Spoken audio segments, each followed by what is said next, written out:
Hi friends, last క్లాస్లో మనం చదువుకుంది ఏంటి? ఎలక్ట్రోమాగ్నెటిక్ వేవ్స్ కదా.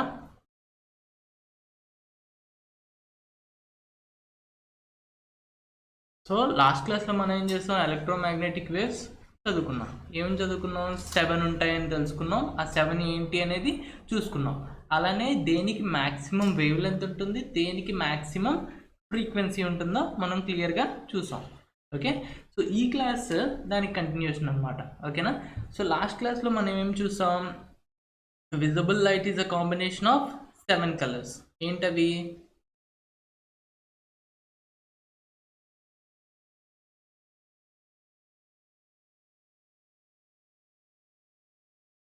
విప్ జార్. ఓకేనా? సో ఇందులో or else I do one thing, కొంచెం కిందకి రాస్తాను. ఓకేనా?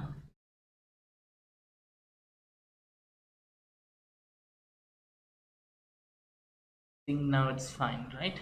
ఓకే, సో ఇందులో మనం చూసింది ఏంటి అని అంటే, రెడ్కి మ్యాక్సిమం వేవ్ లెంత్ ఉంటుంది. Maximum wavelength. Okay, and వైలెట్కి వచ్చేసి minimum wave length, right? Lambda కింద డినోట్ చేస్తున్నాను. ఓకేనా? అలానే రెడ్కి చూసుకుంటే మినిమం ఫ్రీక్వెన్సీ ఆర్ ఎనర్జీ ఉంటుంది. లాస్ట్ క్లాస్లో మనం చదువుకున్నాంగా. అలానే వైలెట్కి చూసుకుంటే మ్యాక్స్ ఫ్రీక్వెన్సీ ఆర్ ఎనర్జీ ఉంటుంది. ఓకేనా? సో ఇక్కడ నా క్వశ్చన్ ఏంటి అని అంటే, యాక్చువల్లీ ఇది ఎగ్జామ్లో చాలాసార్లు వచ్చిందే. లైక్ మన దగ్గర 4 స్టార్స్ ఉన్నాయి. ఓకేనా? 4 స్టార్స్ ఉన్నాయి. ఒక్కదాని కలర్ వచ్చేసి రెడ్, అండ్ సెకండ్ దాని కలర్ వచ్చేసి గ్రీన్. ఓకే, థర్డ్ దాని కలర్ వచ్చేసి బ్లూ. ఓకే, అండ్ ఫోర్త్ దాని కలర్ వచ్చేసి ఎల్లో. ఓకే, ఇక్కడ నా క్వశ్చన్ ఏంటి అని అంటే, ఈ 4 స్టార్స్ ఉన్నాయి కదా, ఈ 4 స్టార్స్ కలర్ని చూసి ఇందులో హాటెస్ట్ స్టార్ ఏది అని మనం చెప్పాలన్నమాట. సో ఒక్కసారి వీడియోని పాస్ చేసి మీరు అనుకోండి ఒకసారి ఏంటి అనేది. ఓకేనా? సో నేనైతే ఆన్సర్ చెప్పేస్తున్నాను. మోస్ట్లీ అందరూ చేసేది ఏంటి అని అంటే, రెడ్ అని చెప్పి పెడతా ఉంటారు. ఎందుకనంటే చిన్నప్పటి నుంచి మనం వింటూ ఉంటాం రెడ్ డేంజరస్ అని. బట్ స్టిల్ రెడ్ అనేది ఆన్సర్ కాదనమాట. ఎందుకు అని అంటే, చూడండి, హీట్ అనేది ఏంటి? ఎనర్జీ. ఓకేనా? సో నేను దీన్ని చాలా టైప్స్ కింద చెప్తాను మీకు అర్థమయ్యేటట్టు. హీట్ అనేది ఏంటి? ఎనర్జీ. సో ఎనర్జీ ఎక్కువ దేనికుంటే అది హాటెస్ట్ అయి ఉంటుంది. చూడండి, రెడ్ అయితే అన్నిటికన్నా మినిమం ఎనర్జీతో, సో రెడ్ లీస్ట్ టెంపరేచర్లో ఉంటుంది అక్కడ. ఓకేనా? ఇక్కడ హైయెస్ట్లో ఏముంటుంది? గ్రీన్ కాదు, ఎల్లో కాదు, బ్లూ. ఓకే, ఎందుకంటే వైలెట్, ఇండిగో అక్కడ లేవు. సో ఇక్కడ బ్లూ స్టార్ అనేది ఏదైతే ఉందో ఇది హాటెస్ట్. ఓకే, ఇది least temperature, less hotter, least టెంపరేచర్లో ఉంటుంది రెడ్. ఓకేనా? రెడ్ స్టార్ అర్థమైందా? అంటే నేను దీనికి మీకు అంటే లైక్ ఇది ఎగ్జామ్లో అడుగుతాడు, ఆ టైంలో మీకు మేబీ ఇది గుర్తుకు రాకపోవచ్చు. సో నేను మీకు ఒక ఎగ్జాంపుల్ చెప్తాను. ఫర్ సపోజ్ మీరు ఒక ఐరన్ రాడ్ తీసుకోండి. ఐరన్ రాడ్ తీసుకొని దాన్ని బాగా హీట్ చేయండి. హీట్ చేస్తే ఫస్ట్ అది ఏ కలర్లోకి వస్తుంది? Red colour. ఓకేనా? దాన్ని ఇంకా హీట్ చేయండి. ఈసారి ఏ కలర్లోకి వస్తుంది? Yellow colour. ఓకే, దాన్ని ఇంకా ఇంకా ఇంకా హీట్ చేస్తే మీరు చూస్తారు బ్లూ కలర్లోకి వస్తుంది. ఓకే, సో బ్లూ అనేది హాటెస్ట్ అనమాట. ఓకేనా? రెడ్ అనేది లీస్ట్ టెంపరేచర్ ఉంటుంది. Okay, less hotter when compared to blue. ఓకేనా? సో దీన్నే మనం ఇక్కడ రాసుకుందాం. ఇన్ గివెన్ 4 స్టార్స్ ఏంటవి? Red, green, blue, yellow. Blue star is hottest. Blue is the hottest. Okay, ఇది చాలాసార్లు ఎగ్జామ్లో రిపీట్ అయింది. సో ఒకసారి చూసుకోండి. దీన్ని మనం ఎలా ఎక్స్ప్లెయిన్ చేస్తాము అని అంటే, ఈ కాన్సెప్ట్ని వెయిన్స్ థియరీని బట్టి, వెయిన్స్ డిస్ప్లేస్మెంట్ లాని బట్టి ఎక్స్ప్లెయిన్ చేస్తాం అనమాట. Veins displacement law. Okay, veins displacement law ఏం చెప్తుంది అని అంటే when a object is heated, ఎప్పుడైతే ఒక ఆబ్జెక్ట్ని మనం హీట్ చేస్తామో the wave length decreases with increasing temperature.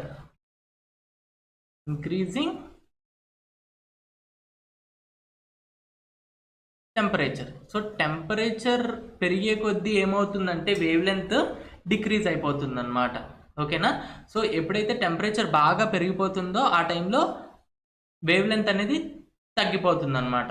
So ఇక్కడ మీరు దీని అర్థం ఏంటి, దేని వేవ్ లెంత్ అయితే తక్కువ ఉంటుందో దాని టెంపరేచర్ చాలా ఎక్కువ ఉంటుంది, అంటే వైలెట్ ఎక్కువ ఉంటుంది అనమాట టెంపరేచర్. ఓకేనా? అలాగే రెడ్ యొక్క టెంపరేచర్ లీస్ట్ ఉంటుంది.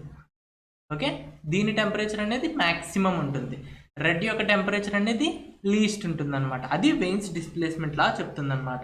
దాంతోపాటు మనం ఇందాకలో ఒక పాయింట్ అనుకున్నాం కదా, వెన్ ఏ మెటల్ గుర్తుపెట్టుకోవడానికి, when a metal is heated first it turns into red, then yellow, and then blue. Okay, so దీన్ని బట్టి కూడా మీరు గుర్తుపెట్టుకోవచ్చు. ఓకేనా? దీన్ని బట్టి ఏంటి, red least temperature, yellow red కన్నా ఎక్కువ టెంపరేచర్, ఎక్కువ హాట్ ఉంటుంది రెడ్ కన్నా ఎల్లో ఎక్కువ హాట్ ఉంటుంది, అండ్ బ్లూ చూసుకుంటే హాటెస్ట్. ఒకవేళ వైలెట్ ఉంటే ఆప్షన్లో మీరు వైలెట్కి వెళ్ళండి, కానీ జనరల్లీ వైలెట్, ఇండిగో బ్లూ ఇవన్నీ లైక్ బ్లూ కలర్లోనే వస్తాయి కాబట్టి ఆప్షన్లో మీకు అడిగేది అయితే మాత్రం బ్లూ అడుగుతాడు అనమాట. ఓకేనా? సో ఇది అయితే దీన్ని బట్టి మనకి ఎగ్జామ్లో క్వశ్చన్ ఏమని అడుగుతాడంటే, సో కలర్ ఆఫ్ స్టార్ని బట్టి మీరు ఏమేమి చెప్పగలరు అని చెప్పి అడుగుతాడనమాట. సో మనం దాన్ని ఏమని రాస్తాము అని అంటే, the colour of star gives us the information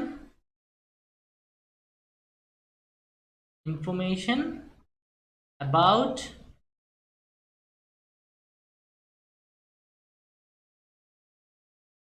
temperature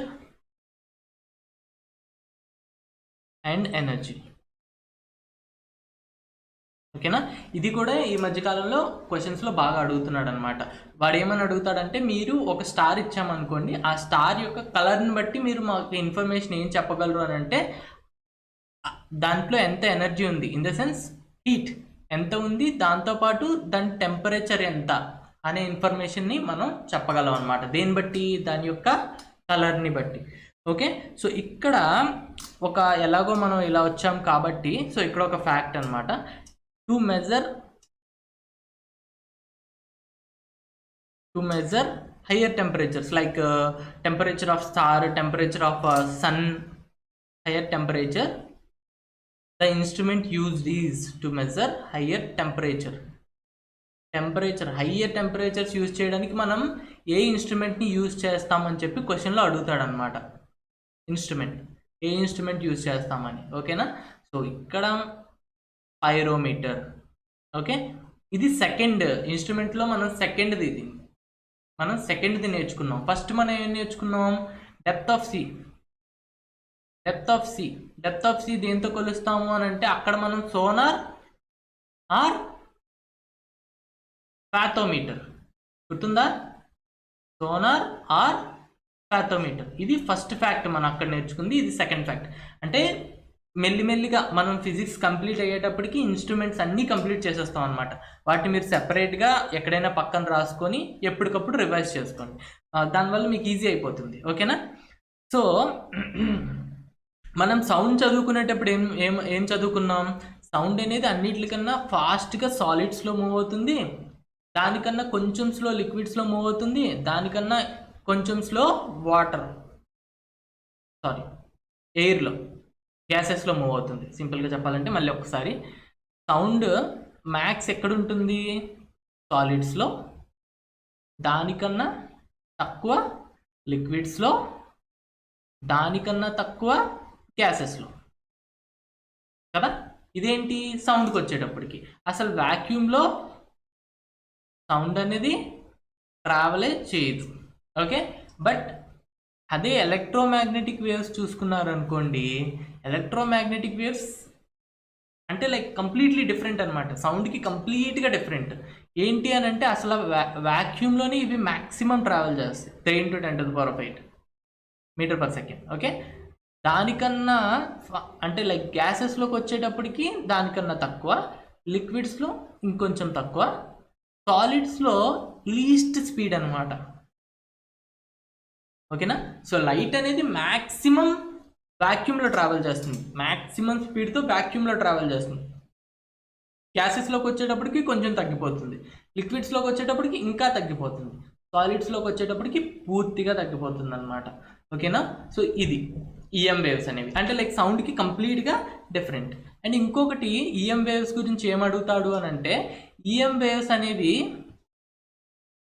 పాజిటివా charge, EM waves మీద ఉండే ఛార్జ్ పాజిటివా నెగిటివా న్యూట్రల్ అంటే క్వశ్చన్ ఎలా అడుగుతాడంటే, ఫర్ సపోజ్ మీకు ఇస్తాడనమాట, X rays are positively charge, negatively charge, neutral, none of the above, ఇలా ఇస్తాడనమాట ఆప్షన్స్. ఓకేనా.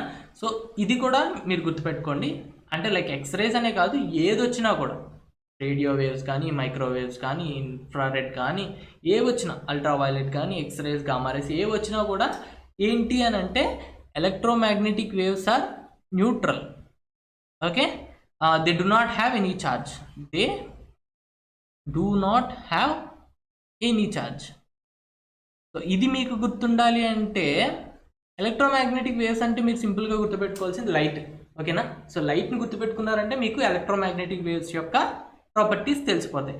చూడండి, లైట్ అనేది స్ట్రైట్ లైన్లో ట్రావెల్ అవుతుంది కదా.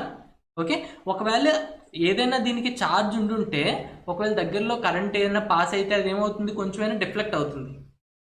ఒకవేళ ఛార్జ్ ఉంటే నెగిటివ్ ఉన్నా పాజిటివ్ ఉన్నా, నెగిటివ్ ఉంటే టువర్డ్స్ డిఫ్లెక్ట్ అవుతుంది, పాజిటివ్ ఉంటే అవే ఫ్రమ్ ద డిఫ్లెక్ట్ అవుతుంది. ఓకేనా. బట్ మీరు లైట్ ఎప్పుడైనా డిఫ్లెక్ట్ అవ్వడం చూసారా కరెంట్ పాస్ అవుతుంటే? లేదు. In the sense electromagnetic waves neutral అనమాట, అసలు దాని మీద ఛార్జే ఉండదు, అందుకని డిఫ్లెక్ట్ అవ్వవు అనమాట. ఓకేనా, అర్థమైంది కదా. సో అది ఎప్పుడు స్ట్రైట్ లైన్ లాగే పాస్ అవుతుంది. ఓకే, ఏదైనా మీడియం టు మీడియం మారేటప్పుడు కొంచెం డిఫ్లెక్ట్ అవుతుంది, that is not because of discharge. Okay, అది మనం లైక్ ఆప్టిక్స్లో మనం క్లియర్గా చూస్తాం అది దేనివల్ల అనేది. ఇక్కడ నేను చెప్తుంది ఏంటంటే, ఒకే మీడియంలో ట్రావెల్ చేసేటప్పుడు మనం అక్కడ ఏమైనా కరెంట్ ఏమైనా పెట్టామనుకోండి, స్టిల్ అది డిఫ్లెక్ట్ అవ్వదు. ఎందుకు అని అంటే అది న్యూట్రల్, దాని మీద ఛార్జే లేదు. ఓకేనా. ఇప్పుడు మనం చూడబోయేది ఏంటి అని అంటే discoveries.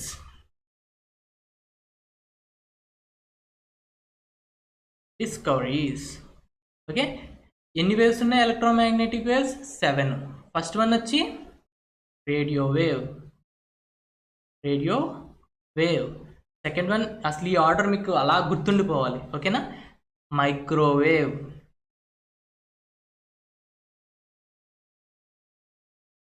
infrared waves,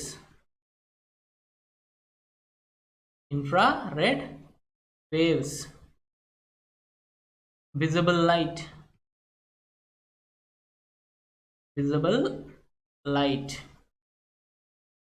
fifth one వచ్చేసి ultraviolet rays, sixth one వచ్చేసి ఎక్స్ రేస్, సెవెంత్ వన్ వచ్చేసి గామా రేస్. ఇవే కదా 7. సో ఇందులో డిస్కవరీస్ అంటే ఒక్కొక్క వేవ్ని ఎవరెవరు డిస్కవర్ చేశారనేది మనం చదువుతాం అనమాట. అందులో చాలా ఇంపార్టెంట్ ఏది అని అంటే ఎక్స్రేస్. ఓకే, ఎక్స్రేస్ని డిస్కవర్ చేసింది రాంజన్. ఓకే, రాంజన్. ఇదే ఎందుకు ఇంపార్టెంట్ అని అంటే, ఫిజిక్స్లో ఫస్ట్ నోబెల్ ప్రైజ్ వచ్చింది డిస్కవరీ ఆఫ్ ఎక్స్రేస్కి. ఎవరికి వచ్చింది అని అంటే రాంజన్కి. ఓకేనా. సో ఫిజిక్స్లో ఫస్ట్ నోబెల్ ప్రైజ్ వచ్చింది for the discovery of X rays. For the discovery of X rays. అందుకని ఇది ఎక్కువ సార్లు మీకు క్వశ్చన్ అడుగుతూ ఉంటాడు అనమాట. ఓకేనా? సో ఫిజిక్స్లో ఫస్ట్ నోబెల్ ప్రైజ్ వచ్చింది ఎవరికి అని అంటే రాంజన్కి for the discovery of X rays. ఇది చాలా ఇంపార్టెంట్, ఇది బాగా గుర్తుపెట్టుకోండి. దాంతోపాటు రేడియో వేవ్స్ని డిస్కవర్ చేసింది ఎవరు అని అంటే హర్ట్జ్. ఒకవేళ ఇది ఆప్షన్లో లేదు అని అనుకోండి, మీకు ఇంకో ఆప్షన్ కనిపిస్తుంది, మార్కోని. ఓకే, అయితే ఆప్షన్లో హర్ట్జ్ ఉందనుకోండి, హర్ట్జ్ కళ్ళు మూసుకొని పెట్టేసేయండి, హర్ట్జ్. ఓకేనా? ఒకవేళ ఆప్షన్లో హర్ట్జ్ లేదు అనుకోండి, మార్కోని. ఓకేనా? ఒకవేళ మార్కోని హర్ట్జ్ రెండు ఆప్షన్లో ఉన్నాయనుకోండి, గో ఫర్ హర్ట్జ్ని టిక్ చేయండి. ఓకేనా? అంటే లైక్ ఇది ఫస్ట్ ప్రిఫరెన్స్, ఇది సెకండ్ ప్రిఫరెన్స్. ఈ రెండిట్లో ఏదో ఒకటి ఉంది అనుకోండి, ఉన్నదానికి పెట్టండి. ఒకవేళ రెండు ఉంటే హర్ట్జ్ ప్రిఫర్ చేయండి. ఓకేనా? అండ్ మైక్రోవేవ్స్ వచ్చేసి జేసీ బోస్, జగదీష్ చంద్ర బోస్, ఇండియన్ సైంటిస్ట్. ఓకేనా? ఒకవేళ అది ఆప్షన్లో లేదు అని అనుకోండి, మార్కోని. ఓకేనా? సో ఫస్ట్ ప్రిఫరెన్స్ వచ్చి జేసీ బోస్కి ఇవ్వండి. ఒకవేళ జేసీ బోస్ లేదు అనుకోండి, అప్పుడు మార్కోనికి ఇవ్వండి. ఒకవేళ రెండు ఉంటే మళ్ళీ ఏం చేస్తారు, జేసీ బోస్కే ఇవ్వండి. ఓకేనా? And third one infrared rays వచ్చేసి William Herschel.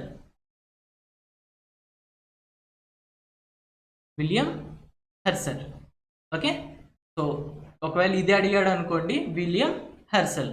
Okay, next fourth one visible లైట్ని డిస్కవర్ చేసింది ఎవరు అని అంటే,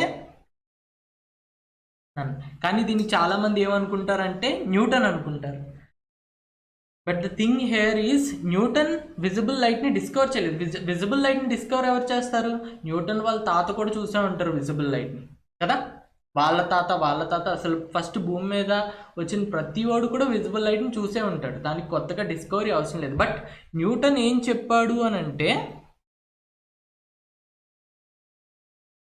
న్యూటన్ మనకి ఎక్స్ప్లెనేషన్ ఇచ్చాడు అనమాట. ఏమని? Visible light is a combination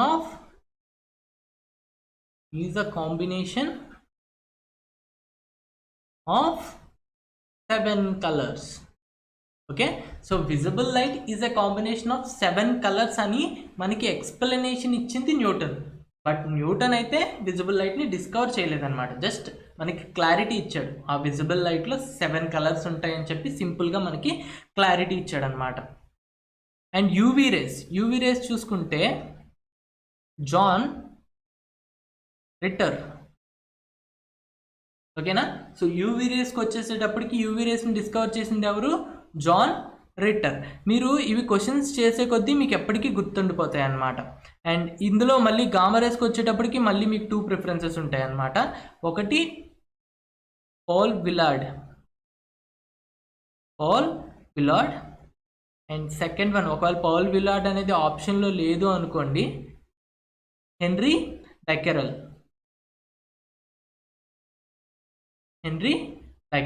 ఓకేనా? సో ఇది డిస్కవరీస్ అనమాట. డిస్కవరీస్ సింపుల్గా ఏమీ లేదు. రేడియో వేవ్ వచ్చింది అనుకోండి, బేసిక్గా ఈ నాకు తెలిసి నేను చూసిన ఎగ్జామ్స్ పరంగా రేడియో వేవ్స్ కానీ మైక్రోవేవ్స్ కానీ ఈ గామా రేస్ కానీ ఎక్కువ అడగడు. ఎందుకు అని అంటే కాంట్రవర్సీస్ ఉన్నాయి. ఎందుకంటే రెండు సైంటిస్ట్ నేమ్స్ ఉన్నాయి, 2 సైంటిస్ట్ నేమ్స్ ఉన్నాయి. సో అంత కాంట్రవర్షియల్గా వాడు కూడా అడగడనమాట. సో వాడు అడగడానికి ఆప్షన్ ఏముంది అని అంటే అయితే ఇన్ఫ్రారెడ్ అడుగుతాడు, William Herschel. Okay, visible light is a combination of 7 colors అని మనకి ఎవరు ఎక్స్ప్లెయిన్ చేశారని అడుగుతాడు అనమాట. So Newton. ఓకేనా? అలాగే యూవీ రేస్ని అడుగుతాడు, జాన్ రిటర్. గుర్తుపెట్టుకోండి, ఆర్ రిటర్, ఆర్ రాంచన్, ఈ రెండు పక్క పక్కన ఉంటాయి అన్నమాట. UV rays, X rays. UV rays was discovered by John Ritter and X rays was discovered by Roentgen. ఇది అయితే ఎన్ నెంబర్ ఆఫ్ టైమ్స్ అడిగాడు. ఎన్నిసార్లు అడిగాడు అనేదాన్ని నేను చెప్పలేను, అన్నిసార్లు అడిగాడు అనమాట. చాలా ఎగ్జామ్స్లో చాలాసార్లు రిపీట్ అయిన క్వశ్చన్, చాలా ఇంపార్టెంట్ క్వశ్చన్. కొన్నిసార్లు డైరెక్ట్గా ఎక్స్ రేస్ డిస్కవరీ ఎవరు చేశారని అడగకుండా మనకి సింపుల్గా ఏమన్నా అడుగుతాడు అని అంటే, ఫిజిక్స్లో ఫస్ట్ నోబెల్ ప్రైజ్ దేనికి వచ్చింది? X rays. Okay, for the discovery of X rays. ఫిజిక్స్లో ఫస్ట్ నోబెల్ ప్రైజ్ ఎవరికి వచ్చిందని అడుగుతాడు. ఓకేనా, అప్పుడు మీరు చెప్పాల్సింది ఏంటి, మళ్ళీ రొంజన్. ఓకేనా, సో ఇది డిస్కవరీస్ అనమాట. అండ్ ఎప్పుడెప్పుడు అంటే లైక్ రేర్గా ఎగ్జామ్స్లో ఏమైనా వస్తుంది అని అంటే రేడియో వేవ్స్ వస్తుంది, hertz are మార్కనీ. First option hertz ఉంటే హర్ట్జ్ తీసుకుంటాం, లేదంటే మార్కనీ. మైక్రోవేవ్స్ ఒకవేళ వచ్చిందంటే జేసీ బోస్, ఇండియన్ కాబట్టి ఫస్ట్ మన ఆప్షన్ ఇదే ప్రిఫర్ చేస్తాం. ఒకవేళ అది లేకపోతే మార్కోని. ఓకేనా, అలానే ఒకవేళ మనకి గామా రేస్ అడిగాడు అని అనుకోండి, పౌల్ విలార్డ్. ఒకవేళ పౌల్ విలార్డ్ లేకపోతే హెన్రీ బెకరెల్. ఓకేనా, ఇది అన్నమాట డిస్కవరీస్. అండ్ ఈ రోజుకి ఇంతే. రేపు మనం ఏం చేద్దాము అని అంటే ఈచ్ అండ్ ఎవ్రీ వేవ్ ఎక్కడెక్కడ యూజ్ అవుతుంది, ఓకే, అవన్నీ రేపు క్లియర్గా చూద్దాం. సో ఇవాల్టి క్లాస్కి ఇంతే. ఓకేనా, థ్యాంక్స్ ఫర్ వాచింగ్. యాజ్ యూజువల్గా షేర్ చేయండి, లైక్ చేయండి, మీ ఫ్రెండ్స్కి షేర్ చేయండి, సబ్స్క్రైబ్ చేయండి. ఓకేనా, even they will get quality content, right? Thank you. Okay, bye bye.